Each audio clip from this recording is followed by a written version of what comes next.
Buenas tardes, bienvenidos. Llegamos al tan esperado viernes. Gracias por informarse con Noticiero Hecho. Soy Jennifer Valle. Buenas tardes, hermano. Jennifer, buenas tardes. Qué gusto que esté con nosotros. Finalizamos semana, llegamos al tan anhelado viernes y vámonos con los titulares. Que son empresas que buscan tener rentabilidad. 6.000 usuarios menos reportó el Citrams en el primer día de libre tránsito sobre el carril segregado mientras continúan las protestas a la decisión de la Sala de lo Constitucional.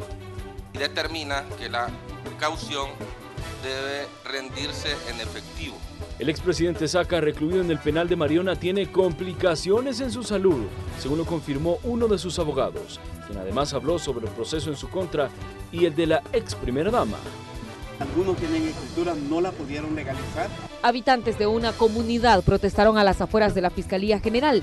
Son acusados de usurpar terrenos. Ellos aseguran haberlos cancelado hace más de 20 años. Varios crímenes se registraron en las últimas horas. Entre las víctimas, una mujer, su hijo y un adolescente de 16 años. Sigue temblando en el país. Fuertes sismos sacudieron al territorio en las últimas horas. Se descartó alerta de tsunami. Y en el ámbito internacional, la líder de una banda de secuestradores y sicarios se fugó de una cárcel de Guatemala. El vecino país ofrece una fuerte suma de dinero por su captura.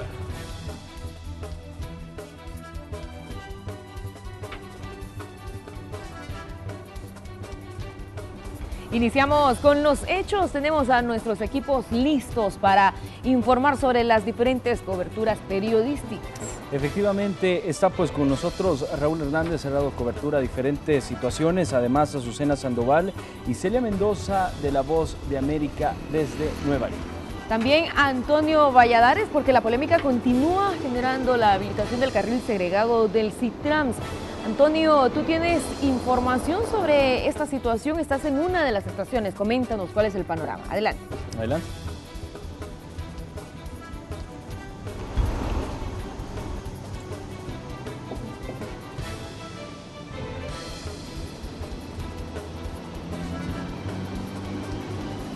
Bueno, y es que la situación del Citrams obviamente pues ha dado mucho de qué hablar luego de la medida cautelar de la Sala de lo Constitucional que dijo, miren, el carril que era exclusivo del Citrams va a ser para todo el público. Para todos, ahí veíamos en pantalla a Azucena Sandoval, más adelante nos vamos a estar enlazando con ellas. En estos momentos le damos paso a Antonio Valladares. Adelante, Antonio.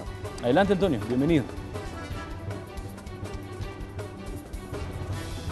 Así es, muy buenas tardes. Nos encontramos específicamente sobre la estación de Citrams, ubicada en Soyapango, para mostrarles un poco el panorama que se genera a esta hora de la tarde con respecto no solamente a la afluencia de personas, sino también el tráfico que se genera acá en este punto específicamente. Hemos pasado un tiempo acá y durante la mañana se intentaron nuevamente crear unos grupos acá que intentaban bloquear la arteria para impedir que, como pueden observar, algunos de los conductores particulares pudieran accesar al carril segregado del Citrams.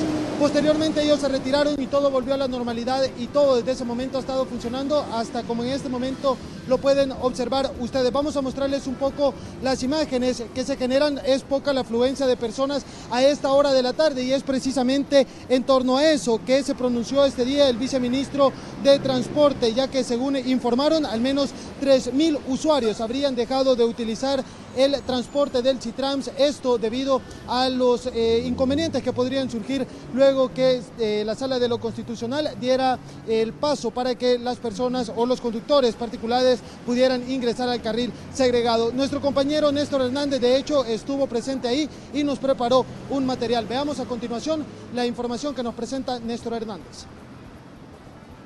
6.000 personas menos utilizaron el sistema integrado de transporte del área metropolitana este jueves que entró en vigencia la medida cautelar que ordenó que los carriles segregados no tuvieran exclusividad para el Citrams. Así lo aseguran las autoridades, advirtiendo que si esta cifra se mantiene con tendencia a la baja, se traducirá en afectación en el funcionamiento del sistema. Ninguna empresa va a estar aquí no son de caridad, ¿verdad? Son precisamente o de beneficencia, sino que son empresas que buscan tener rentabilidad, ¿verdad? Y por supuesto, al no tenerla, me imagino que van a cumplir lo que dijeron de retirarse, ¿verdad? Por supuesto, para nosotros como país es un retroceso en el tema de transporte. Mientras la sala no resuelva la demanda de inconstitucionalidad presentada por un grupo de transportistas, los automovilistas particulares podrán circular por los carriles. Las protestas de grupos sociales que defienden la labor del gobierno continúan.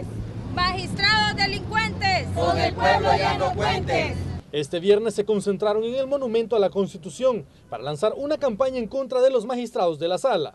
Exhortamos a todas las instituciones y funcionarios a que no obedezcan resoluciones ilegales de la Sala de lo Constitucional.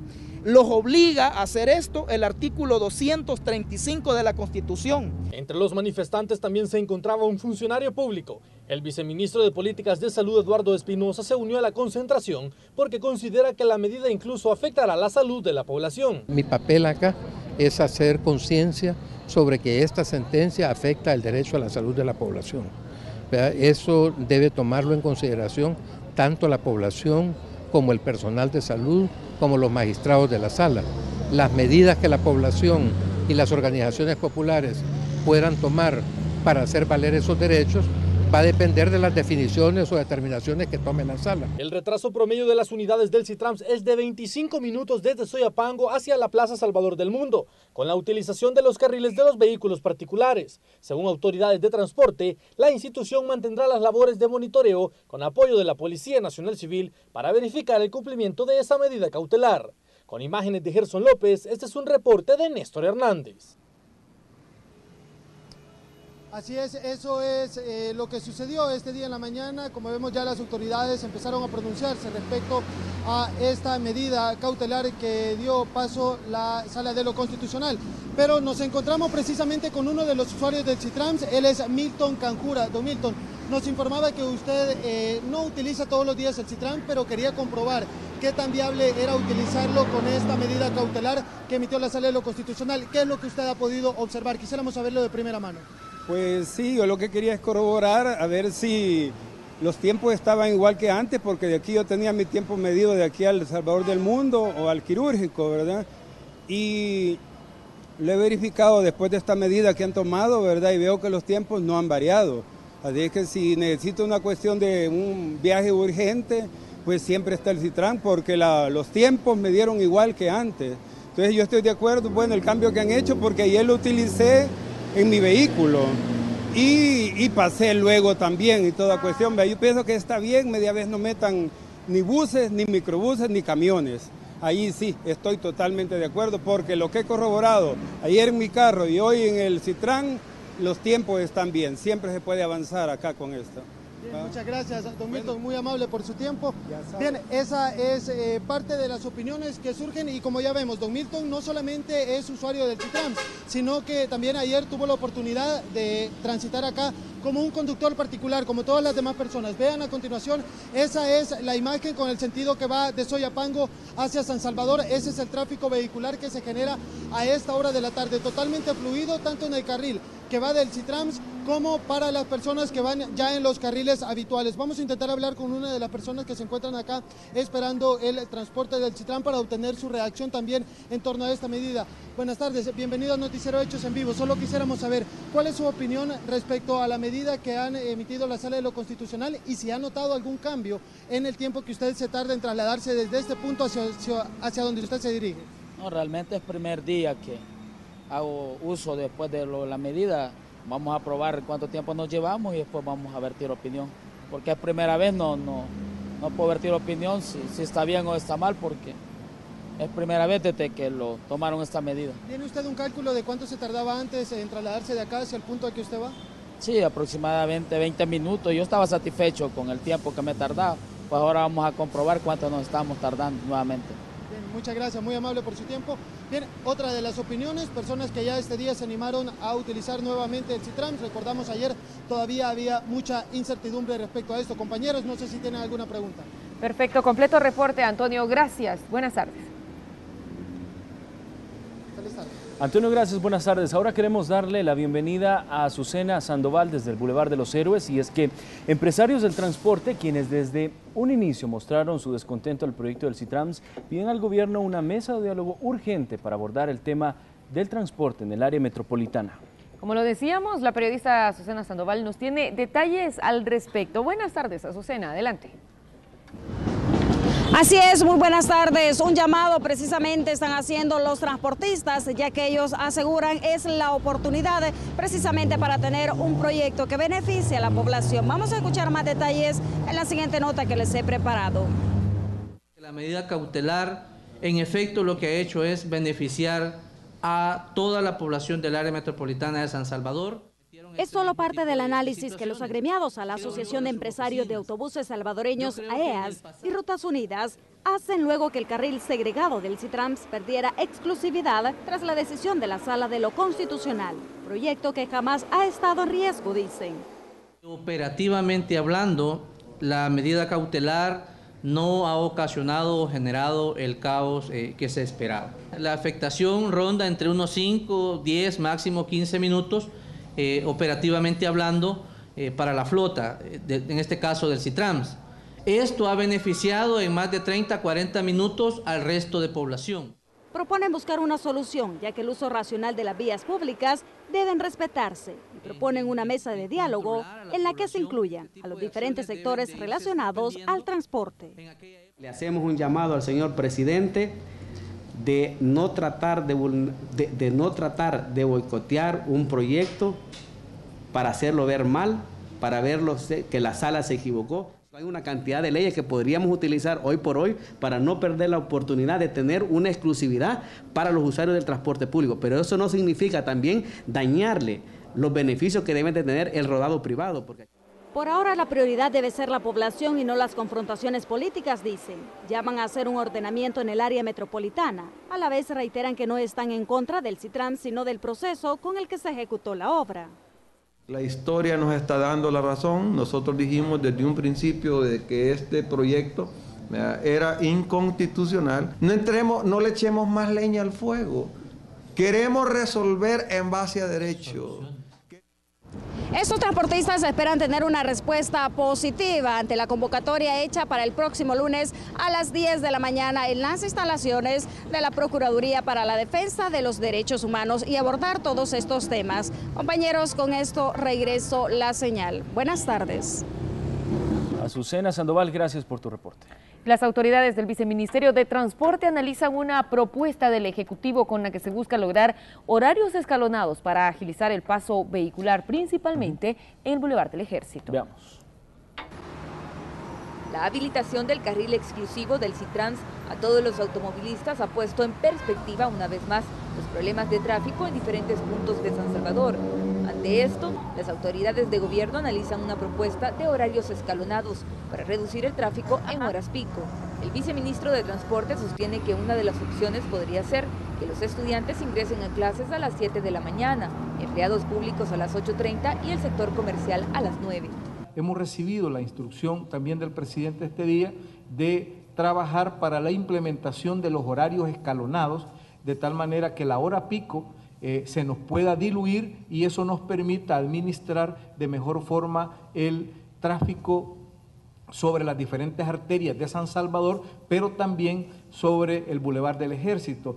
La medida podría facilitar la circulación vehicular en la zona del Boulevard del Ejército y puntos donde a diario hay congestionamientos.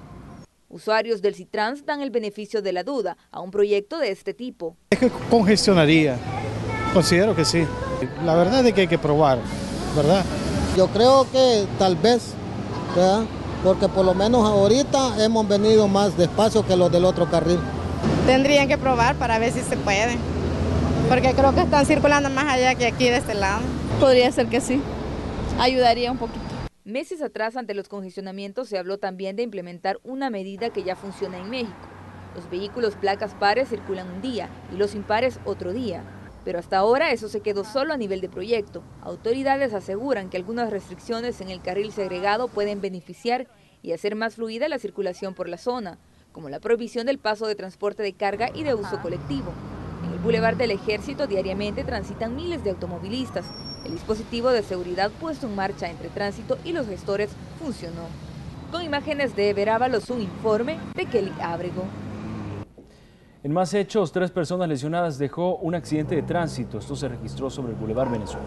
De acuerdo con las autoridades, el vehículo que se conducía de oriente a poniente perdió el control e invadió el carril contrario y colisionó de frente con otro vehículo. Los lesionados fueron llevados a un hospital por cuerpos de socorro. Es que por este tiempo, cuando ya empieza a caer la lluvia, eso es lo que pasa. En la excesiva velocidad En las vueltas eso es lo que termina pasando, terminan resbalando y a veces solo terminan girando, pero porque si hubiera venido despacio no se le hubiera barrido. Bueno, hay uno que lleva, el motorista este azul lleva una fractura. Fractura abierta en la rótula. Derecha. Y la muchacha acompañante aquí en la altura del cuello lleva la herida.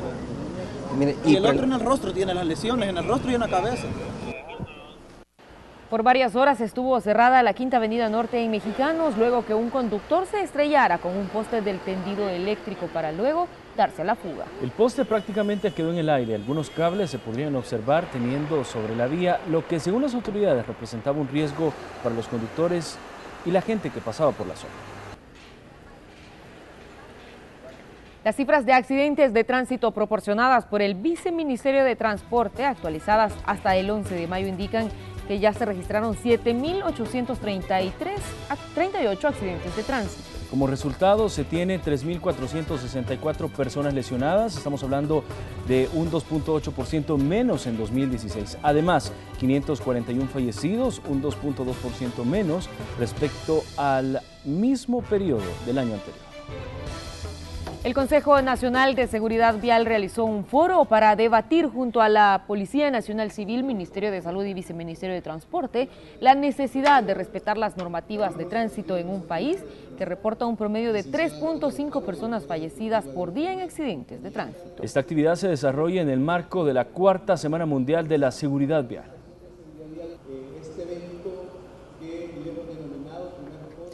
En otra información, le comentamos, el abogado de la familia del expresidente de la República, Elías Antonio Saca, ofreció una conferencia de prensa para hablar precisamente sobre la salud del exmandatario y el proceso que se sigue en su contra y el de su esposa, Ana Ligia. Para conocer los detalles, vamos a enlazarnos con el periodista Raúl Hernández. Buenas tardes, Raúl.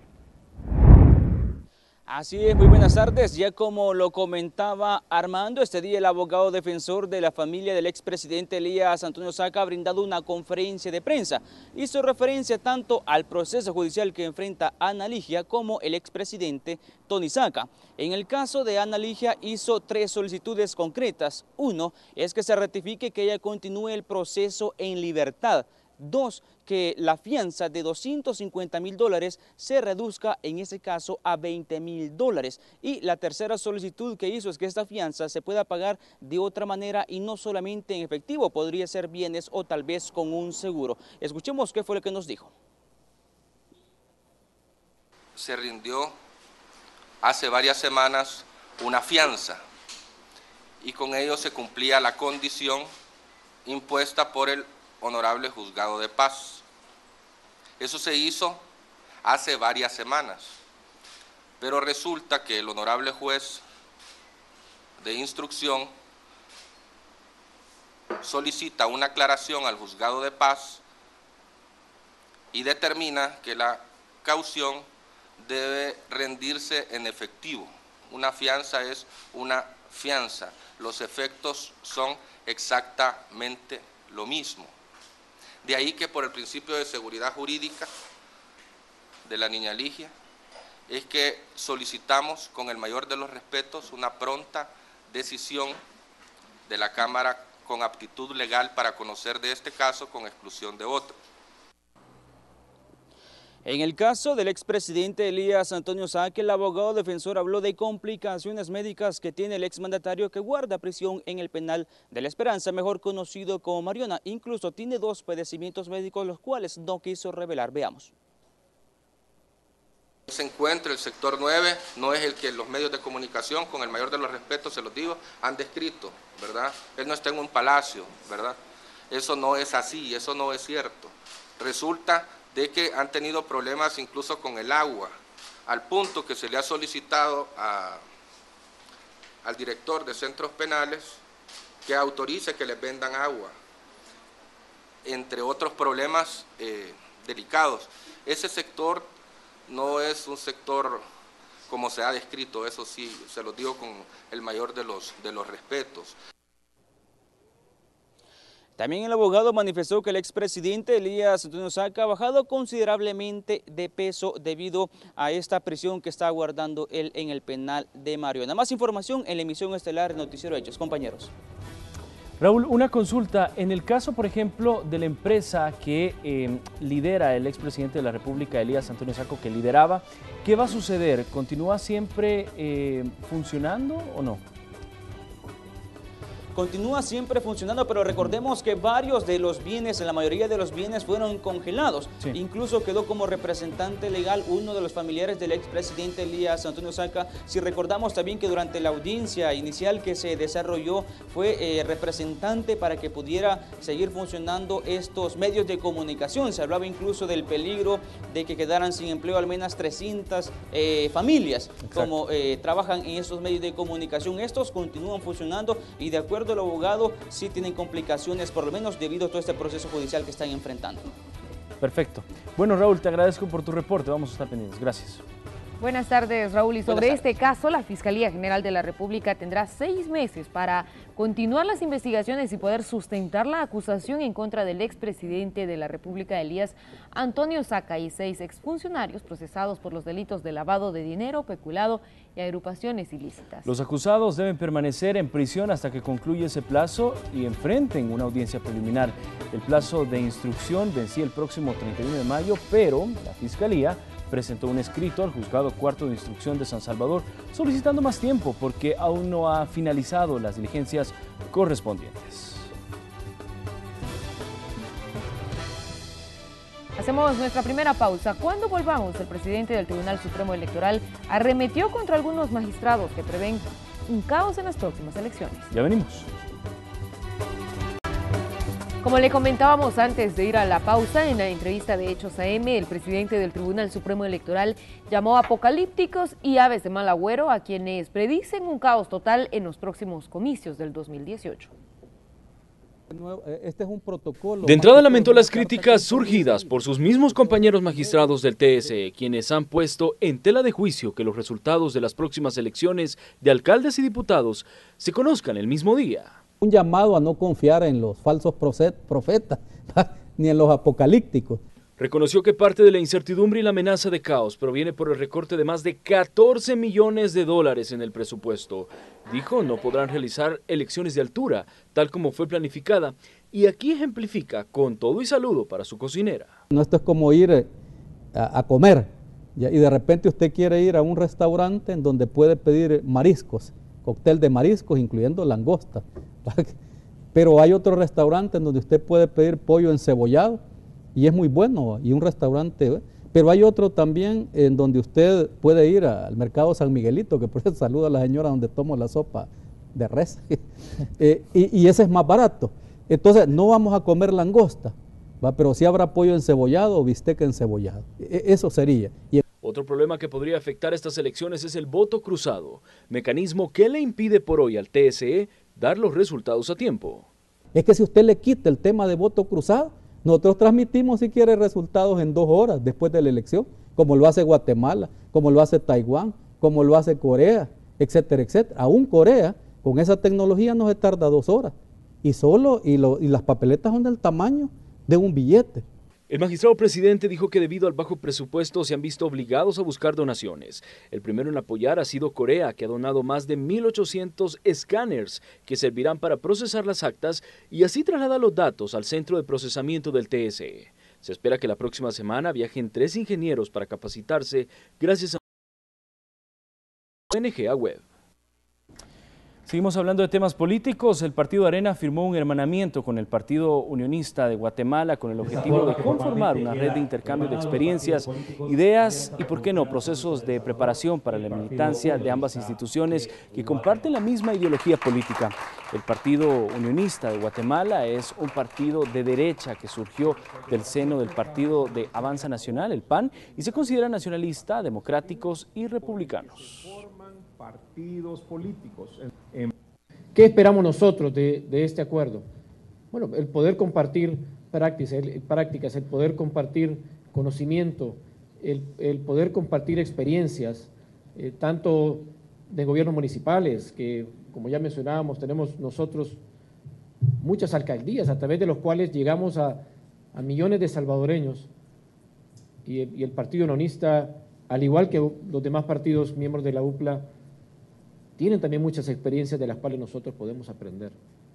y eso es parte de lo que este hermanamiento busca, es permitirnos la posibilidad de que pues veamos esos procesos, aprendamos y poco a poco poder ir fortaleciendo nuestro propio partido.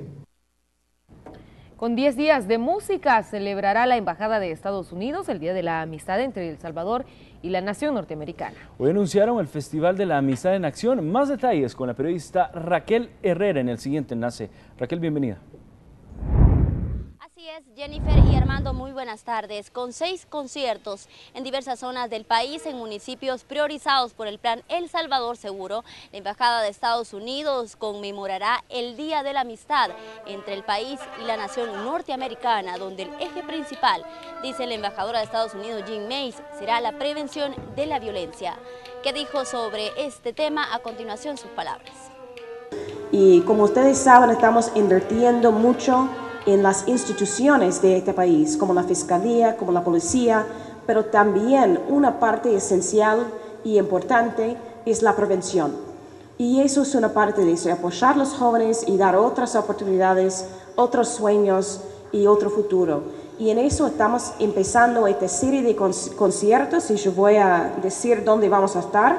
Los conciertos van a empezar 23 de junio hasta 29 y vamos a iniciar un concierto en Santa Ana, después seguimos para Aguachapán, Soyapango, Jujutepeque, Ciudad Delgado y Sonsonate. En los conciertos participarán diversas orquestas, entre estas la Sinfónica de las Américas de Estados Unidos y la Orquesta Sinfónica Juvenil del Polígono Don Bosco.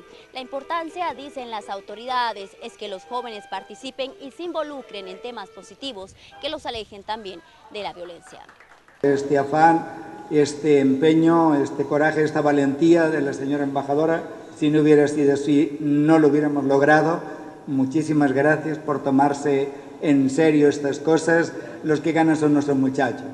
Estos muchachos y muchachas de zonas marginales, que sería imposible para ellos el acercarse al arte, que parecía que era como un gueto, solamente de aquellos que podían. Aquí las clases son todas gratuitas para ellos. Según las autoridades de la Embajada de Estados Unidos y del Polígono Don Bosco, la entidad diplomática viene trabajando desde hace al menos 9 meses con los jóvenes, principalmente en el tema de las artes. Con esta información regreso con ustedes al estudio. Más detalles, por supuesto, en nuestra siguiente emisión. Gracias, Raquel. Buenas tardes. Bueno, mientras se dan estas iniciativas, lamentablemente los crímenes no paran. Madre e hijo fueron asesinados en su vivienda en el cantón La Cuchilla del municipio de San Luis Talpezo, en el departamento de La Paz. Las víctimas fueron identificadas como María Soledad Iglesias, de 40 años, y Luis Armando Iglesias, de 20 años. Según las autoridades, al menos 7 sujetos vestidos con ropa oscura ingresaron a la vivienda y les dispararon.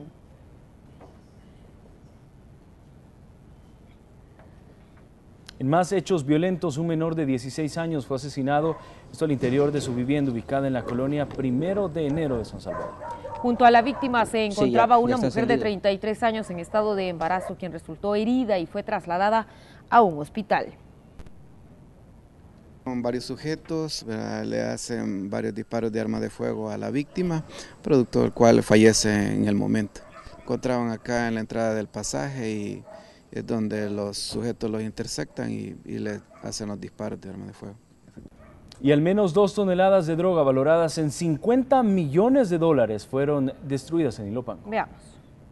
Durante este año, la policía y fiscalía han decomisado al menos 2.000 kilos de varios tipos de drogas. Sin embargo, el proceso para su destrucción lleva tiempo. Ejemplo de ello son estas 1.8 toneladas de narcóticos, en su mayoría marihuana y cocaína, que fueron incautadas en diferentes puntos fronterizos del país.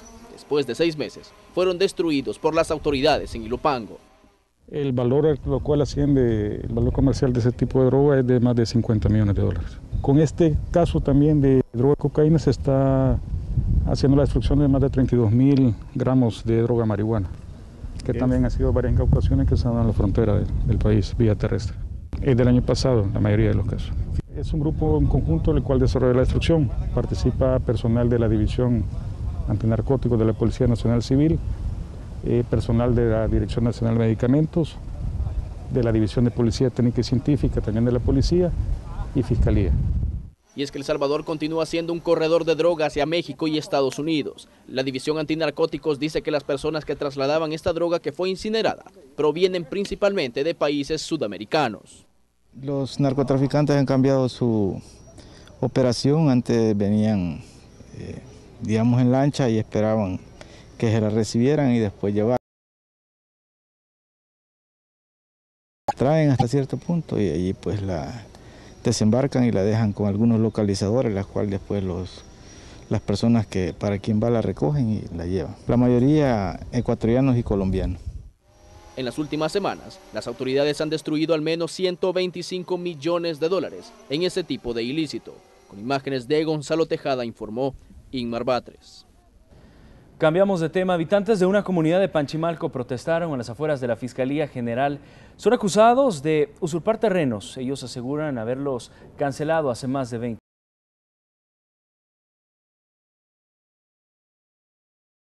En Panchimalco llegaron hasta la Fiscalía para pedir que se investigue por qué nunca recibieron sus escrituras de propiedad, pese a que en 1986 pagaron unos 10,000 colones en concepto de compra de terrenos, donde hasta la fecha viven. Que los compañeros están pasando. Algunos tienen escrituras, no la pudieron legalizar, precisamente porque él detuvo en el registro. Y otra de las cosas es que en esos momentos hace un negocio con el señor. Se la vende la misma propiedad que le... 9 son las familias acusadas de usurpación, según el juez primero de lo civil de San Salvador. Entre ellos se encuentra María Escobar, a quien se le está pidiendo desaloje la vivienda en la que reside desde aproximadamente 30 años. No tenemos para dónde agarrar, ¿cómo vamos a hacer? No tenemos dinero para estar comprando otras propiedades. Darwin Vázquez y Rafael Chávez aseguran vivir en la zozobra y dicen que sus terrenos fueron pagados desde hace más de 20 años. En este proceso con un abogado. Afecta grandemente porque nosotros tenemos hasta casas construidas ya mixtamente.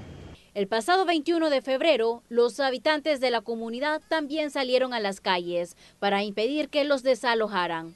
El 7 de marzo, otra orden judicial obligaba a que dejaran sus viviendas. Hasta ahora continúan en sus mismas casas y dicen que seguirán acudiendo a las instancias necesarias para evitar que se haga efectiva la resolución del juez de lo civil.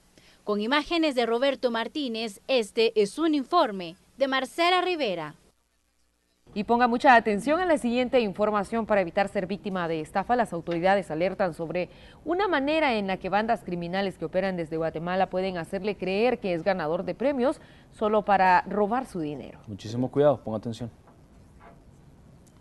Tras el caso de presuntas estafas que se han hecho desde Guatemala a ciudadanos salvadoreños de poder ganar premios al participar en concursos o rifas, la Superintendencia de Bancos de Guatemala advirtió a la población que no participe y no se deje engañar. La estafa se basa en que la persona participe haciendo un depósito en efectivo a la cuenta de un sujeto quien se identifica como colaborador de la SBG para ganar $35,000. De esta manera, la institución recalcó que ni la Superintendencia de Bancos guatemalteca ni la Superintendencia del Sistema Financiero realizan concursos, premios o rifas de ninguna naturaleza en ningún momento y bajo ninguna circunstancia. Además de no dejarse engañar ni dejarse atraer por premios, viajes o automóviles, menos hacer depósitos de dinero en cuentas particulares. En Guatemala ya se hicieron denuncias sobre el caso y se están realizando las investigaciones correspondientes. Es así como la Superintendencia del Sistema Financiero hace un llamado a los salvadoreños a denunciar o notificar a la Fiscalía General de la República si se tiene conocimiento de algún caso para hacer el proceso pertinente. Para Noticiero Hechos, este es un informe de Gabriela Sosa. En otros temas, habitantes de la calle Las Margaritas, esto en la colonia Santa Marta 2 en San Jacinto, denuncian una fuga de agua potable. Aseguran que la problemática lleva 3 días pese a los llamados a la autónoma. Representa, pues que de un momento a otro pues nos van a quitar el agua, la tubería está rota hace 3 días. Entonces el llamado es para ANDA para que ellos vengan a reparar lo más pronto posible porque está enfrente de mi casa y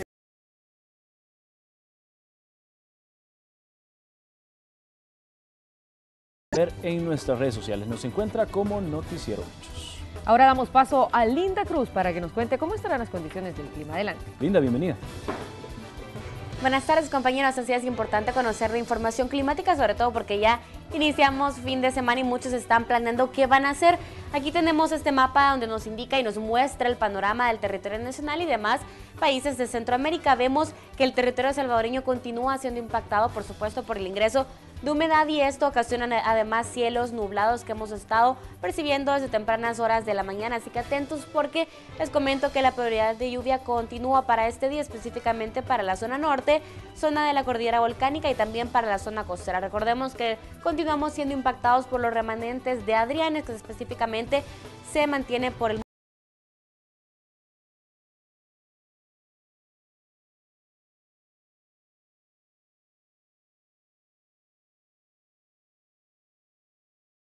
cerca de los 28 grados y mínimas cerca de los 22 grados centígrados.